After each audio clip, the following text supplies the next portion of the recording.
요즘 들어 자주 언급되는 이것으로 인해 상담 문의가 많아졌습니다. 채권자 입장에서는 최고의 장치, 채무자 입장에서는 최악인 이것은 무엇일까요? 훈이로TV 시작합니다.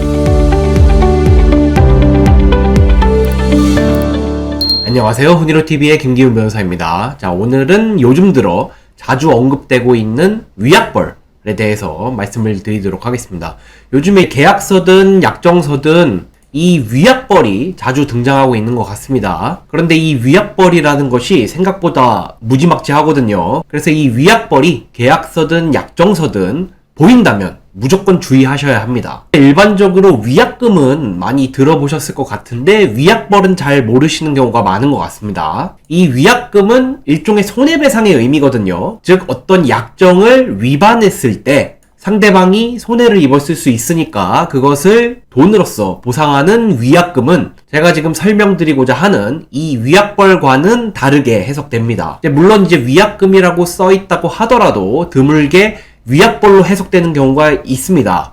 그래서 위약금이 위약벌도 포함하는 더 큰 범주에 있는 용어로 해석됩니다만 일반적으로는 위약벌이라고 명시하는 경우가 더 많기 때문에 우리는 이제 위약벌이라고 표시된 경우에 주의해야겠구나 라고 생각하시면 됩니다. 자, 그렇다면 위약벌이란 무엇인가? 우리가 계약서나 약정서를 쓸 때 어떤 채무, 어떤 내용을 이행하도록, 즉 약속을 하죠. 이러이러한 내용을 지켜라, 이러이러한 내용을 해라 라면서 약속, 즉 채무라고 하는데 이 채무를 이행하지 않을 때 채권자한테 내기로 한 벌금의 형태를 위약벌이라고 합니다. 그래서 더 쉽게 설명드리자면 너가 분명히 이 약속을 지키기로 했는데 안 지킨다면 나한테 벌금을 내라. 그런데 벌금 내기 싫지. 그러니까 그 약속을 꼭 지켜.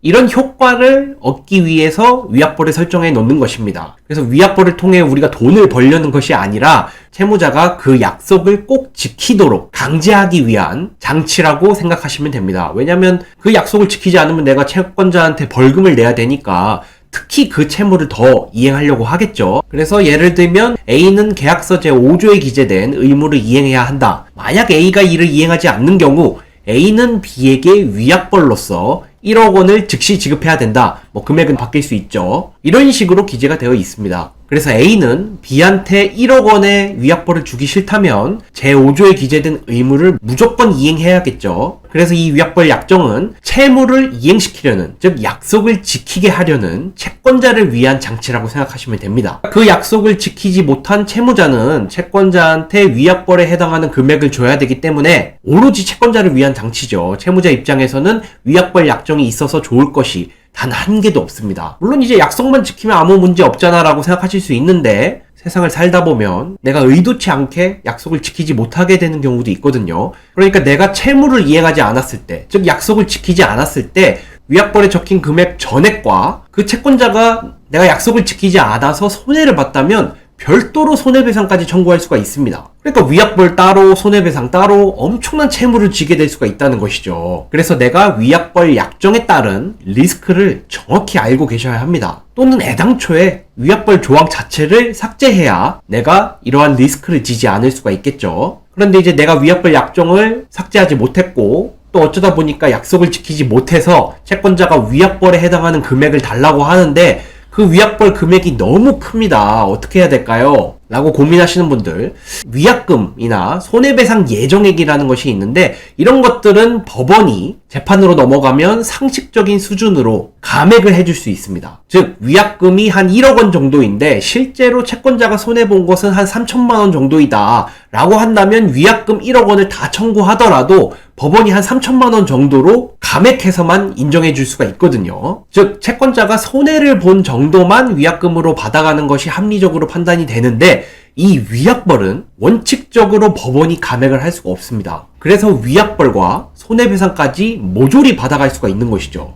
그렇다면 모든 계약서 약정서에 위약벌만 한 10억씩 기재해 놓으면 모든 채무자가 약속을 지킬 것이고 약속을 지키지 못한다면 채권자가 10억 이상씩 다 받아갈 수 있는 것이 아니냐라고 말씀하실 수가 있는데 자, 예외적으로 이 위약벌도 깎을 수가 있습니다. 자, 어떻게 하느냐? 자, 의무에 강제로 얻는 이 채권자의 이익에 비해서 이 약정된 위약벌이 과도하게 무거운 경우에는 법원이 공소양속에 반한다면서 일부 또는 전부를 무효로 판단합니다. 그래서 위약벌 청구에 대해서 법원이 제한을 둘 수가 있는 것이죠. 그래서 1,000만 원 정도 오고 가는 계약 관계에서 위약벌이 뭐 한 10억 원이 설정되어 있다. 그렇게 되면 당연히 이 예외에 해당해서 그 위약벌 조항은 상당 부분 무효로 판단할 여지가 높습니다.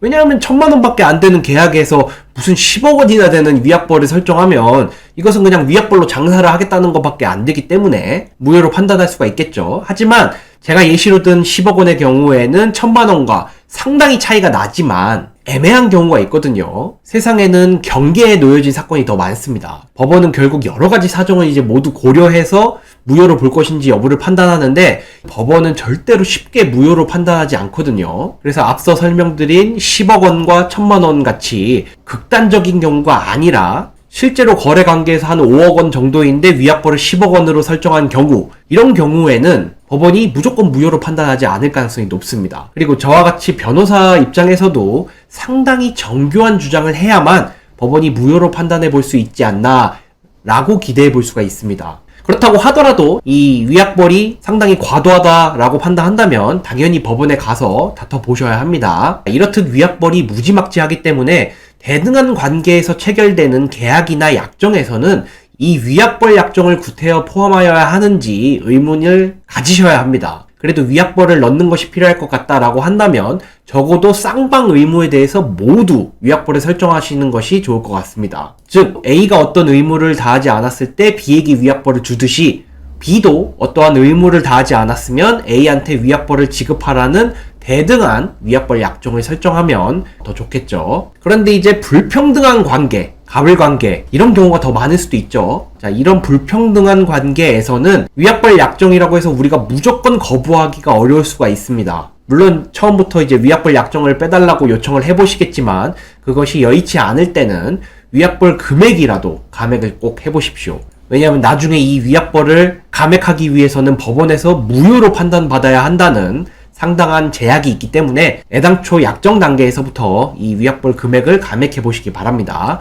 그리고 나서 내가 어떤 의무를 이행하지 않으면 위약벌을 지급해야 하는지 알기 때문에 특히 해당 의무를 위반하지 않도록 주의하실 필요가 있을 것 같습니다. 자, 오늘은 이렇게 위약벌이 무엇인지, 위약벌 약정에서 무엇을 주의해야 하는지 말씀을 드렸는데요. 최근 일부 기업은 이 위약벌 약정을 무조건 포함시켜서 일종의 위약벌 장사까지 하는 경우가 있는 것 같습니다. 그렇기에 위약벌 분쟁이 앞으로 더 많아질 것이라고 예상됩니다. 혹시 이러한 분쟁을 겪으시는 분은 편하게 연락 주시기 바랍니다. 오늘도 영상 시청해주셔서 감사드리고 다음 영상으로 찾아뵙도록 하겠습니다. 감사합니다.